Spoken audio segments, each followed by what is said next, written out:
Welcome to Permeable Minds with Ethan and Yvonne. Every episode, we'll be bringing you a new topic to share and discuss. Remember, there are no wrong answers, and all we ask is for you to keep an open mind. We can't wait for you to take part and join in the conversation. So there I was, Yvonne, driving to work because Permeable Minds ain't paying the bills right now. So I still got to go to work. I'm just driving through country roads and a thought popped into my head. Do you want to guess what it was? I mean, it could be anything under the sun, especially if you were thinking of Permeable Minds at the time. Tell me.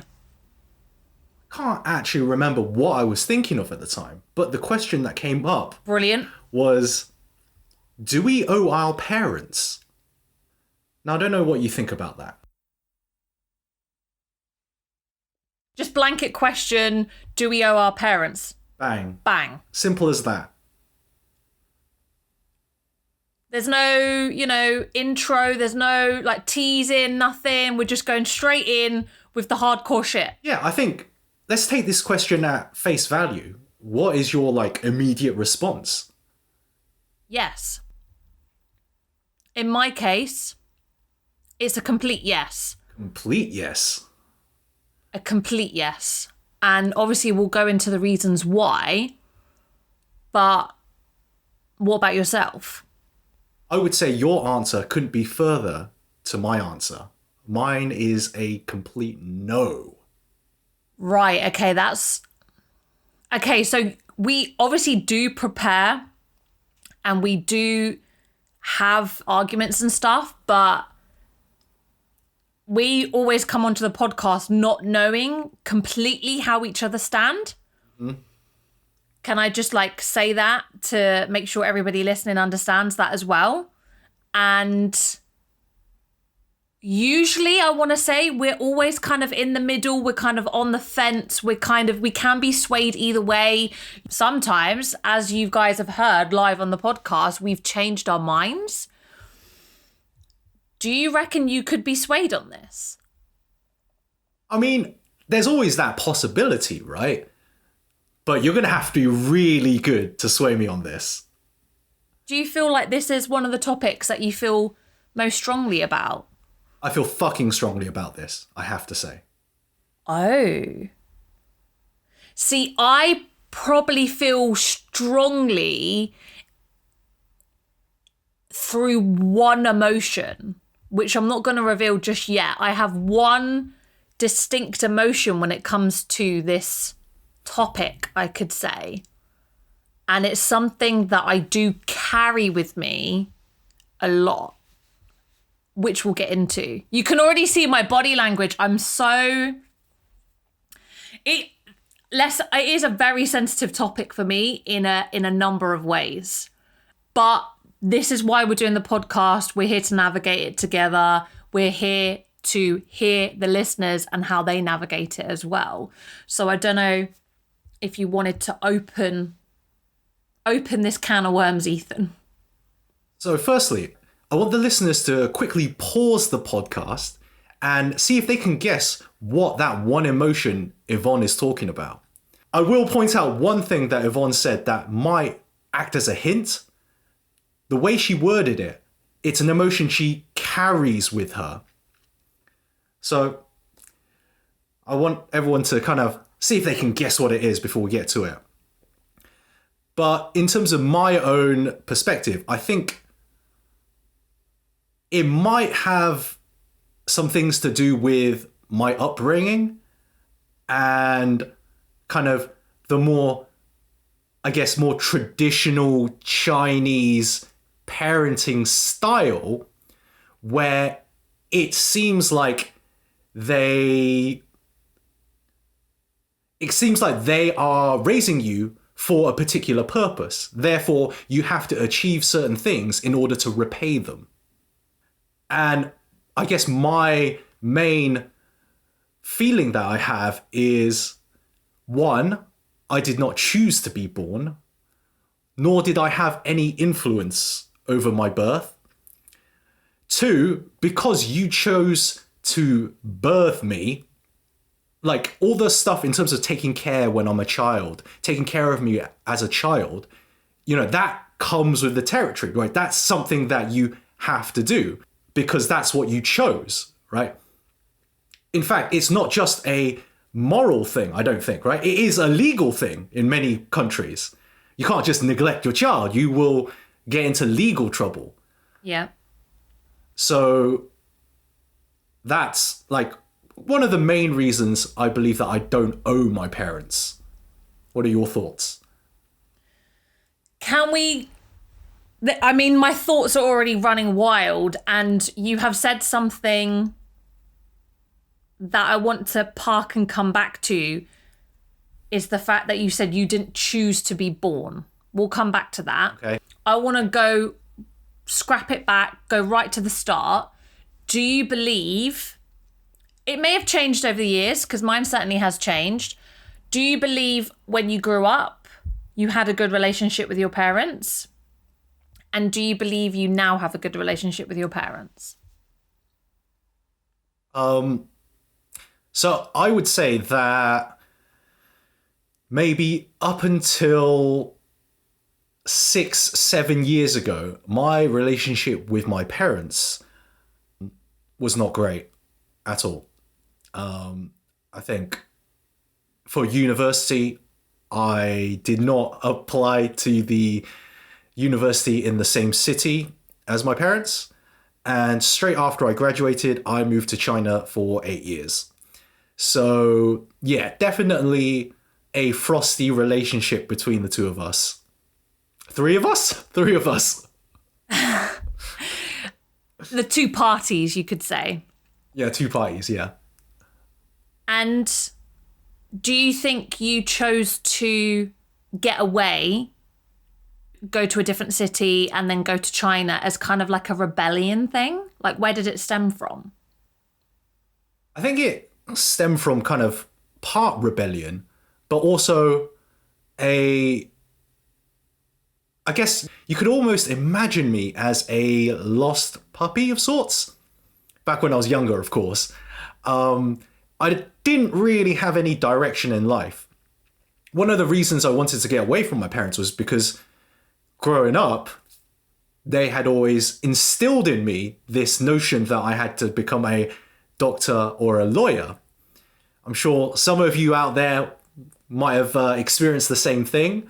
But what I found is that when I left my parents to go to university, I had like freedom of choice, and I did not want to do those things, but I had no idea what I wanted to do. So I guess part of the reason I moved away was just to kind of be more used to being independent and not having parents around influencing my thoughts, I guess. That's fair enough. But I will say my relationship with my parents now is much better. I think, yeah, like now that I'm back, we are interacting more on a kind of like less parent-son relationship and more kind of on equal footing. So it's a lot better. In terms of, at the beginning, you mentioned that you felt like growing up in a traditional Chinese household, that you felt like that you had to repay them in some way by becoming maybe a doctor or a lawyer. Why did you kind of get that feeling? And why? This is kind of something I also feel, and I can see from your perspective. Why do parents in general make us feel like we have to strive and achieve, and they make us feel guilty for stuff? It's like, oh, I did this for you. You know, I like you said, a legal obligation, a parental obligation.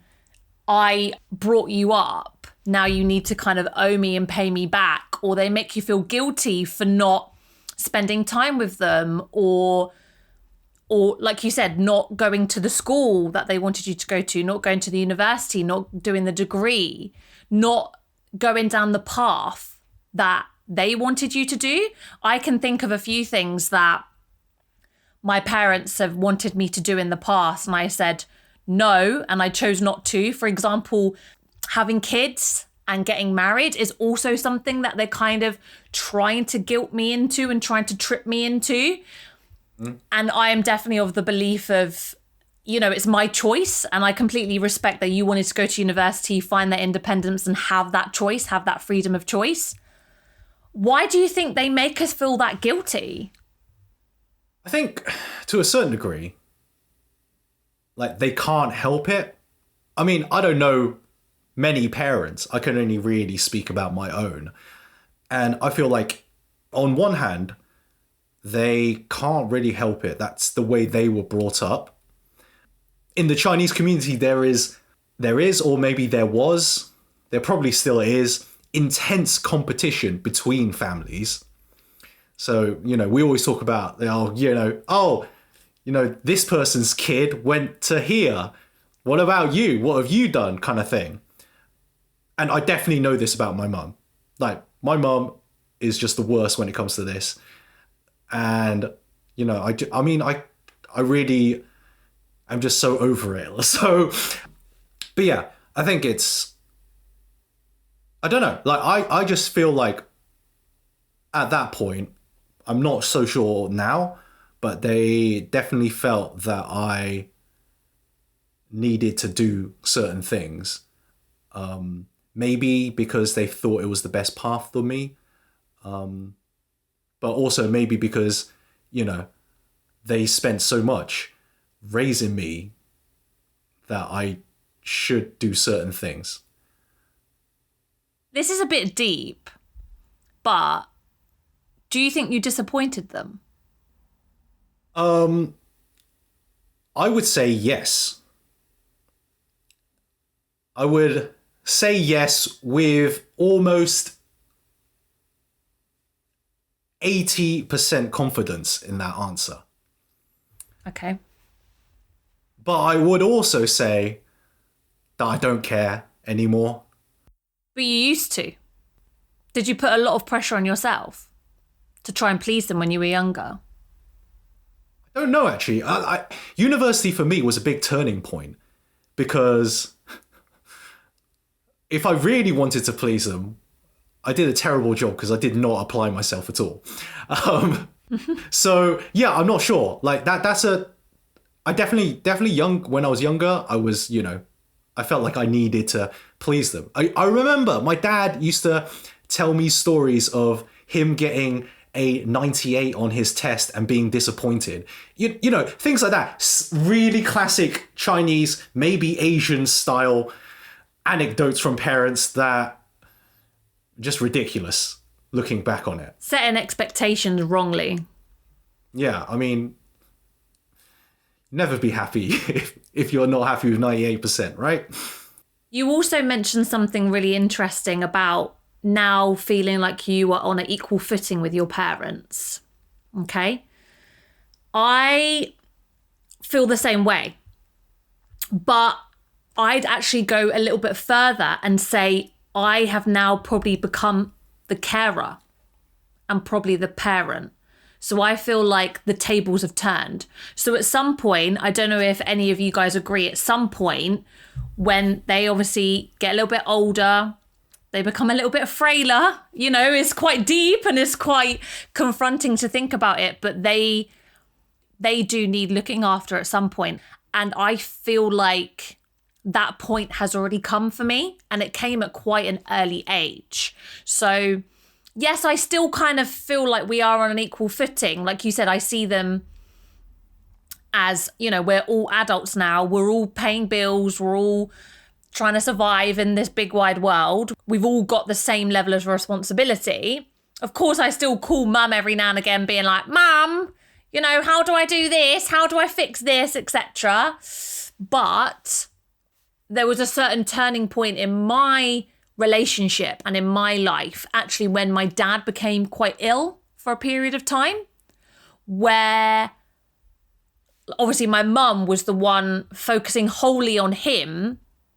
I had actually just moved out at the time, so very bad timing on my part. We didn't know that he was going to fall ill and get the diagnosis he did, but I had to quickly become the parent and do a lot of decision making and sacrifice. Sacrifice is a good word as well that I'm going to speak about a little bit later as well. But I sacrificed a lot of my time to be with them and to make sure when dad was in hospital, I was there for my mum. I made sure I went there very regularly. I probably spent more time in my family home than I did with my other half in my new flat. So I feel like at a very early age, so I was 25 at the time, I feel like I became a key decision maker in my household, and I was really supporting my mum and my dad. But because my mum was supporting dad, it's kind of like who gives therapy to the therapist, you know? I was supporting mum, who was supporting dad, and collectively we all supported each other, if that makes sense. Yeah, it does. So do you think you did all that as a method of repayment? I can see why you think it might come across that way. I feel like the word repayment, I feel at the moment I am repaying them in different ways that we can explore. During that time, it wasn't an obligation. So I feel like a lot of my relationship with my parents now is I feel a little bit obligated to. I feel like I do need to repay them. During that time, it was definitely a no-brainer. I'm going to support them. I said the word sacrifice, maybe a little bit too loose there, but it's not about me sacrificing my time because I'd rather be doing something else. It's more I am, or I was, maybe sacrifice isn't the right word, because no, I wasn't doing it to repay them. It was because obviously I love and care for my parents. I wanted to be there to support them rather than I felt obligated or felt like it was a repayment. It was a no-brainer for me to be there with them. Mm. But now that period is over, touch wood, you know, my dad is in the clear, but yeah, at the moment where there isn't any prolonging illness, I feel like I am going to them to spend time with them because I feel like it's kind of my duty to. And I feel like they took the time, they took just everything, the time, the money, they gave up a lot for me. They gave up a lot for me. I know they chose to have me, so this is where I do understand your side of the argument. Mm-hmm. They gave up a lot for me. Yep. To help and support my development, my education, and my independence. They paid for like private tuition so I could go to the school I wanted to go to. We never went on any family holidays. We always just went to visit my nan, and she was like on the Isle of Wight. So we always went to visit my nan during the holidays. They saved up all of my money so I could go on school trips. So they didn't want me to miss out, things like that. Okay. So they always made sure I didn't miss out, even though they couldn't afford to take the three of us on holiday. And because we wanted to spend the holidays like seeing my nan, but they always made sure they had some money in the back pocket to make sure I could still have those experiences. I could still go away, which is obviously more affordable to send me on a school trip than it was to like pay for the whole family. Yeah. So I think the main kind of distinction that I want to make, and hopefully you can clarify your position on this, is like the difference between doing something because you feel like you owe them or it's an obligation, and doing something because you have that love for them. Are you saying that what you're doing now, the part that feels like an obligation, is not necessarily something that you would want to do? Of course, you know, you don't necessarily have to answer this question, but you see why I'm struggling, because part of me feels like, oh, this could all because, you know, I'm grateful. And I think feeling grateful for what your parents have done is completely fine, right? And therefore, you know, I love them. I feel, you know, all these warm feelings. Therefore, I want to do these things. Rather than oh, like, we've got to even the score. They've done so much, so therefore I should do these things. I feel like it's a bit of both. Okay. When you said the word grateful, it made me think twice. To give you a prime example, I am treating my mum. So I'm not going to reveal her age because she would kill me. She's 21 forever in her eyes. I'm treating her to a big birthday this year. Yep. So in a couple of weeks, I'm taking me, mum, dad, and my other half on holiday. Okay, so we're going to like a UK-based destination. And you hear my reasoning. I don't know if you know the reasons why. I'm going to tell them you might learn something completely new here. Or maybe you'll just recall me telling you this. But the reason why I'm taking mum away for her birthday is one, because my parents have been through a lot over the last, I'd say like 15 years or so. We will save a lot of this for the grief episode because we also want to unpack a lot of grief-related trauma and a lot of grief-related anecdotes and feelings and thoughts. But throughout my whole life, I've grown up around, honestly, people dying. It sounds morbid, but everybody has died. I've been to a lot of funerals in my lifetime, particularly when I was a little bit younger. And I feel like they've been through a lot, okay? So I want to treat them. But also, because my nan died 10 years ago, my mum missed out on that big birthday and we never really got to celebrate. So now I'm saying, right, we missed out. You've been through a lot for the last 10, 15 years.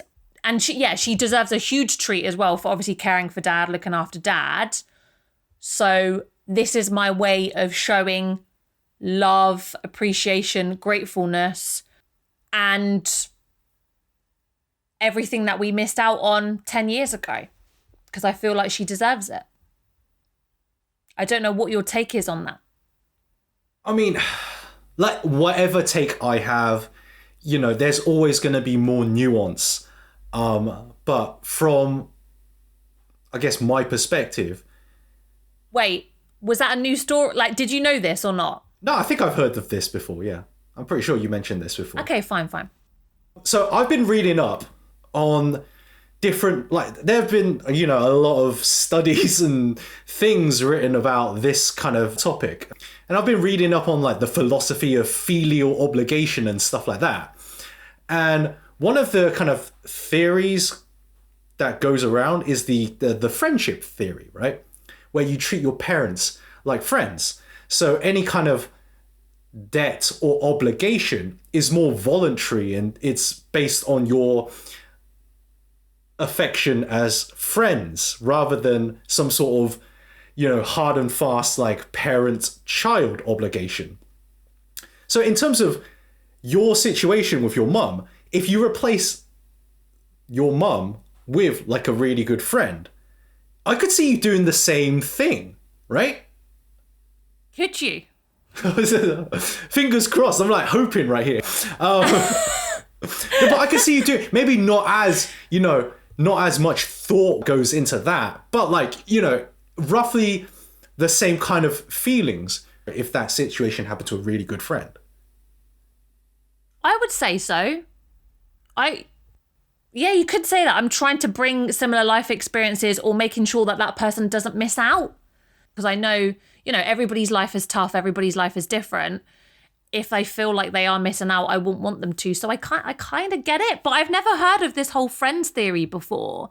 It's something we're definitely going to have to link in the bio of this episode if you're able to get your hands on it. I've saved the links for sure. In fact, Excellent.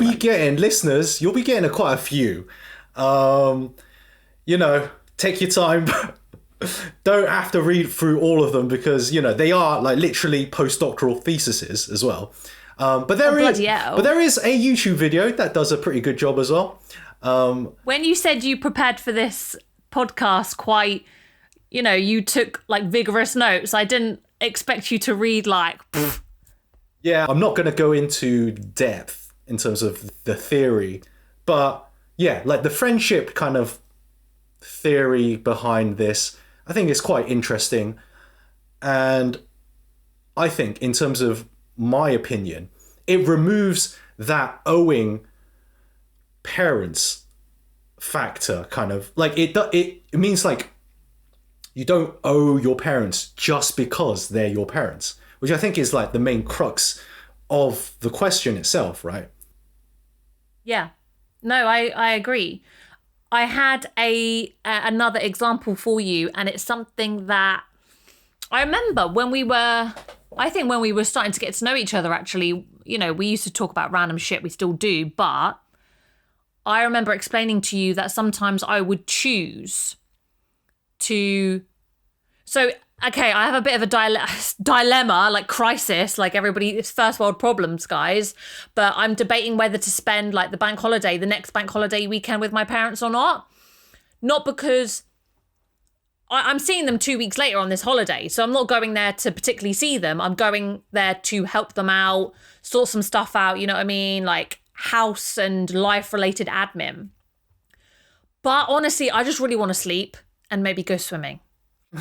So at the moment, I feel obligated to go and help them with their life when I just want to kind of get on with mine. That's where, and I must also add, sometimes my dad, maybe because of the way he was brought up, my dad is always like, why do you keep coming to see us?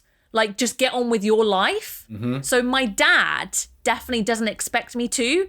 He moved away from his parents at the age of 17, 18, like really young. Obviously, back in the day, like my dad's 75 now. So we're talking 50s, 60s. He moved away very young. And he didn't come back to his parents until like late in their life. Whereas I've always been around, right? Like particularly when I moved away, my dad was ill, so I kept going back and forth. The only reason why I'm not going back and forth now is due to the pandemic, yada, yada, yada. I don't want to put them at risk. Yeah. But I have in the past, like pre-pandemic, we're talking 2018, 2019, actively chosen to spend time with my parents rather than seeing friends, for example, because I feel like, again, this is going to sound a little bit morbid, but I have a lifetime to spend with my friends and my other half, hopefully. So I don't have a lifetime with my parents. So I feel like I want to spend as much time with them now, whether I feel like it's a duty or an obligation, or whether I'm doing it because I genuinely want to. I feel like there's a fine line, because I do. But at the same time, I'm going to reveal my emotion now. I feel like it is a lot of... Did you want to guess, Ethan, before I say it? My guess is a word beginning with the letter G. Yeah. Okay. As a human being, I carry a lot of guilt. Whether people believe it or not. Is that not the word you thought? No, it was the word I thought. It just suddenly conjured up images of like Jesus and like carrying the sins of humanity. I don't know why. And as soon as you said Jesus, for some reason, I thought of flipping... Everybody knows I'm obsessed with Kanye. I thought of flipping genius. And obviously he has, you know, his songs about God and Jesus. But still. Where were we going with this? Oh, yeah. So I am someone who carries a lot of guilt with them. And a lot of my friends have pointed this out. So I definitely carry guilt of feeling like I owe my parents, feeling like I should repay them, feeling like I need to spend time with them because I want to, but there is an element of I feel like I have to. Mm. And when it comes to friendships, all of my close friends know in the past, I'm very much a mother hen, kind of protect, try to help and fix people. And I take on a lot of other people's issues and burdens and worries. Mm. And I find that, and again, good friends of mine, they have said to me, you're spreading yourself too thinly. Stop feeling guilty. Stop feeling bad for these people. You need to look after yourself. Like, you can't pour into a half empty cup if your cup is also half empty. But you can. But your cup will then be empty. Exactly. Okay. Yeah, no, I think I've definitely said something along those lines to you. Maybe not like that, but I feel like I've definitely told you that you should be more selfish. And I remember you consciously saying to me, wow, I'm the complete opposite. I always choose to spend time with my friends another half. I remember you saying that in the past. Like, as you've got older, you're choosing to be spending more time with your wife, your friends, whereas I've done the complete opposite. But I don't know whether that's due to age or whether it's due to my dad's illness. Yeah, I'm not sure. Like, for me, it's definitely my kind of view on life has matured. Like, circling back to what we said at the beginning, you know, my parents chose to have me. I didn't choose to have me. But friends, wife, you know, all that those are people I chose, right? I chose them. Therefore, in my mind, it makes sense that I want to spend loads of time with them. Two things spring to mind. One, it relates to our episode on memorable dates. It aligns with exactly what you said, in that you made the dates, you made your anniversary, you chose the jobs, you chose the friends, you know what I mean? These little mini anniversaries. Whereas your birthday was, you know, you're stuck with it. You didn't choose it. It was put upon you, right? So that definitely adds up. That checks out. And the second thing, going back to the point of, yes, your parents are the ones that brought you here. Do you remember a particular episode of Overthink that we both listened to? You're going to have to tell me what it was. So the antinatalism episode? Okay, yes, I do remember this one. Spoke a lot about these feelings and, you know, I don't know what the proper term is, but I didn't choose to be here. You know, I didn't choose to be in this world. People apparently have tried to sue their parents in the past for bringing them into this world. Yeah. We didn't have a choice. So people that are pro-choice in every sense of the word, they didn't choose to be here. Their parents have brought them here, like, unwillingly.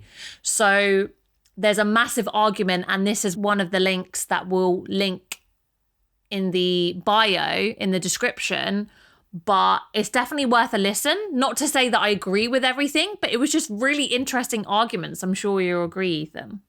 Yeah, no, definitely. And for listeners out there who aren't sure what antinatalism is, it's basically the stance that we shouldn't have children, basically.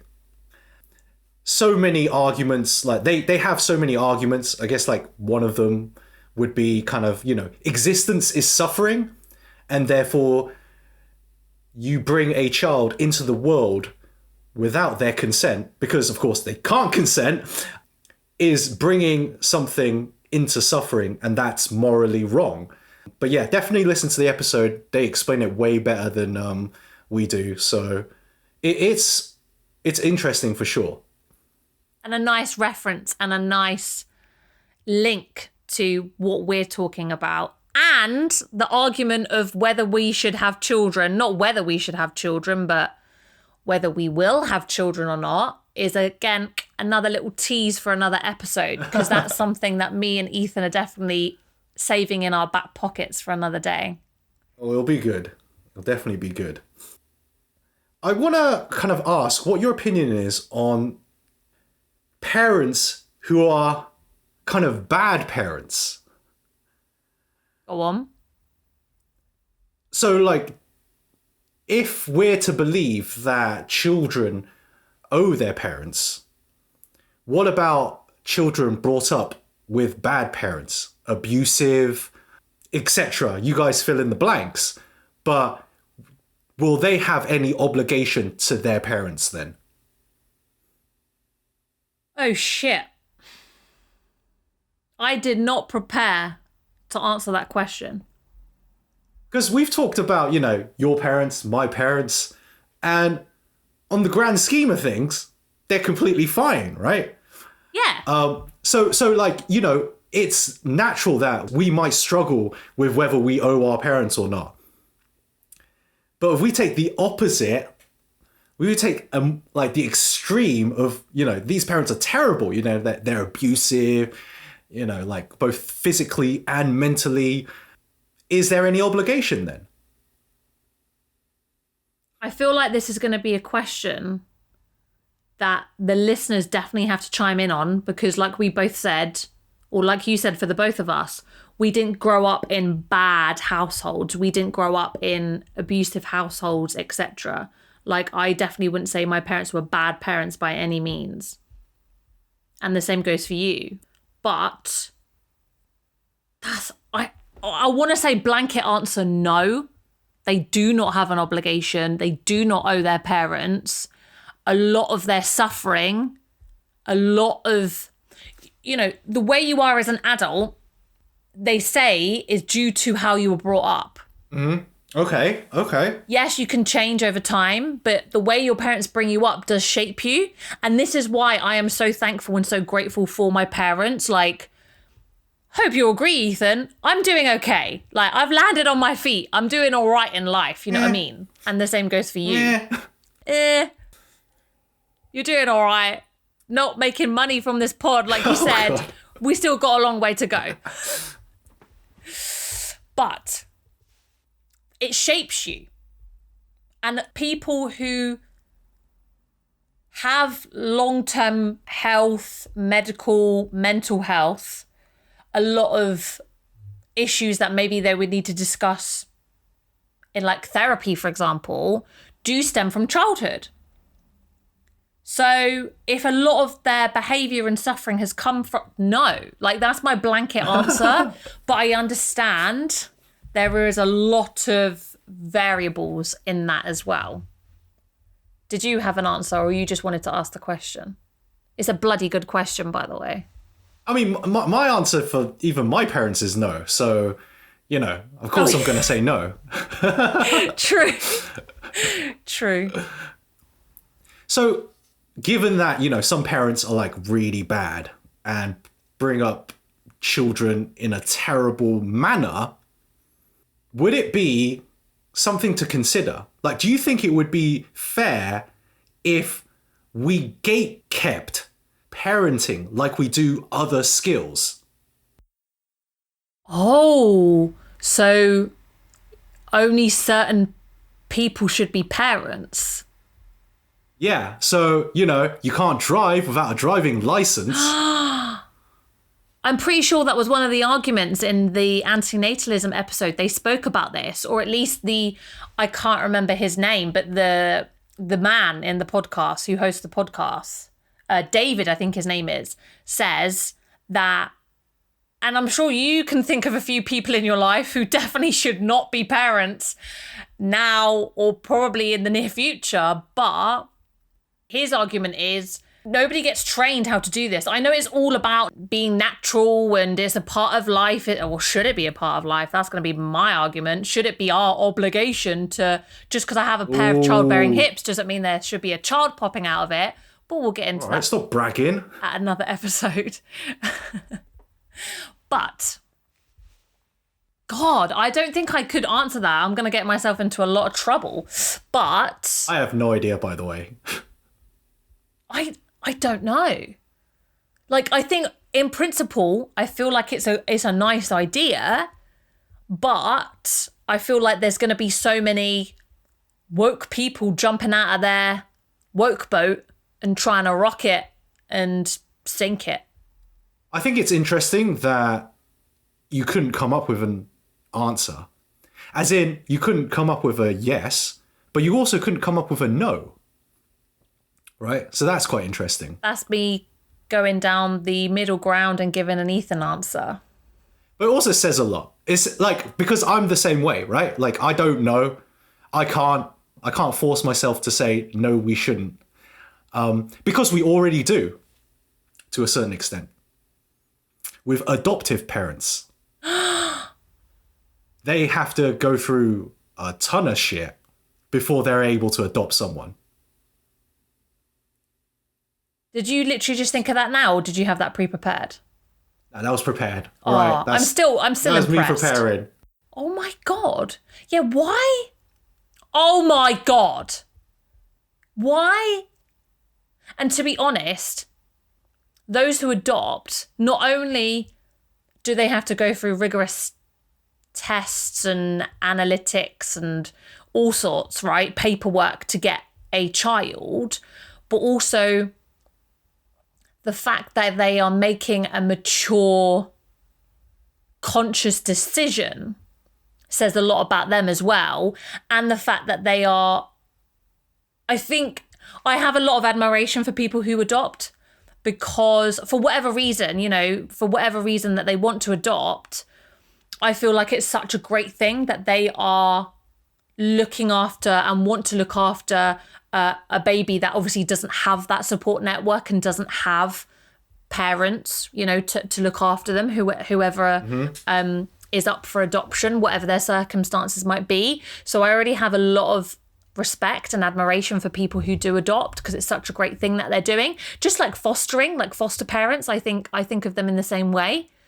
And it's the same with foster parents, right? They have to go through a lot of hoops. They have to be checked. And then there's just us as humans, one little tiny mistake, and then you have a child's life in your hands, and nobody polices that. Damn. I am speechless. That does not happen a lot. But we definitely want to hear what you guys will have to say about this. Do you owe your parents? Should parenting be something that you have to gain a license for? Can I just say, I won't be able to sleep tonight. Oh, God. I won't be able to sleep tonight. I'll just be thinking of answers and questions and contemplating life. So thanks for that. You're welcome. But if there's one thing I know, is that our listeners will provide some amazing insight into these questions, because I'm stumped. Especially on the licensing part, I have no idea. Yeah, in terms of listener contributions, just to give you a little bit of a tease, we might be having some listeners and friends of the podcast come and give their thoughts. So if it is something that you feel so strongly about that you are literally screaming at the top of your voice, or you're on the bus right now behind your face mask trying not to scream because of something that we said, something that we've provoked, a thought, an emotion, whatever it might be, and you do want to contribute, please do get in touch. We would love to have you come on the podcast and say your thoughts and feelings and share them with the other listeners. In terms of getting in touch, please do email us at permeablemindspodcast@gmail.com, or you can find us on social media at Permeable Minds on Twitter, Facebook, and Instagram. And like Ethan said, as always, love to hear your thoughts and contributions. And we look forward to the next episode. Catch you next time.